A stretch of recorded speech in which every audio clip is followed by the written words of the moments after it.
It's very important that we get someone like you in the White House. How do you intend to counteract the bias of the media and the dirty remarks we're getting? I've noticed that every time a Republican runs, they get slammed in the press, and they always take the high road. They never knock back and say, well, hey, it's okay for Michelle Obama to spend $10 million of the taxpayers' money on vacations. And if you were to make any type of a remark like that against a Democratic candidate, it would be racism, it would be bias. So how are you going to fight the press?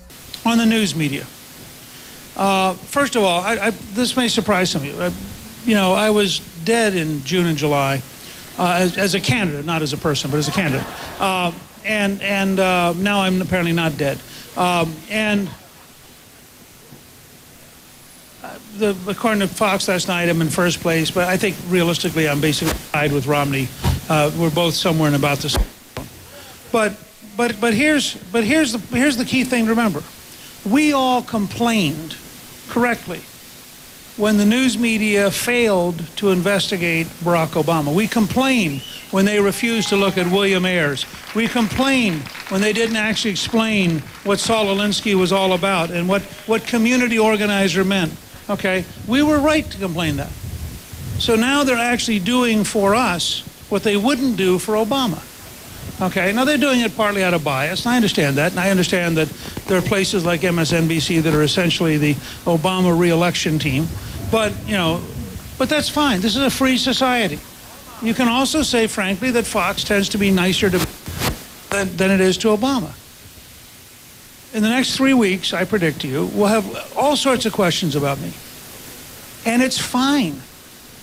I mean, you cannot ask the people of the United States to loan you the most powerful governmental job in the world, particularly on a campaign that is promising very dramatic change, and not have them vet you carefully and thoroughly.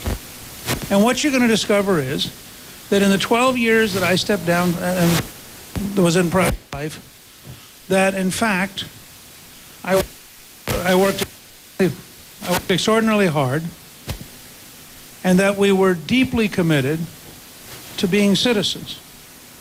We made 7 documentary films that help explain America, 6 of them. One of them explains Pope John Paul II coming back to Poland in 1979 to defeat the Soviet Empire.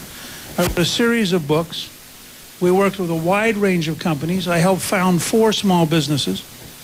And that's fine. And I will cheerfully answer every single question they ask. And at the end of it, you will be relatively convinced, I believe, that I did no lobbying of any kind. I did no influence peddling of every kind. But the truth is, if you have the reputation, and I'm not going to use the words because then they'll distort them and take them, they'll say what Congress says. If you just take what people say about me in the debates and say to yourself, gee, is that a person somebody might have hired for advice? You know, I think it's hard to argue that they should have hired somebody who was truly dumb. And so I'm happy to tell you I have been a very successful business. I'm not as successful as Mitt, but that's not a comment about Mitt. I would like to have been as successful as Mitt. But I've been a very hard-working business person. I think I represent the wing of America that believes that hard work and success is good, not bad, and I'm happy to answer for it. Been listening to a little bit of the Q&A with former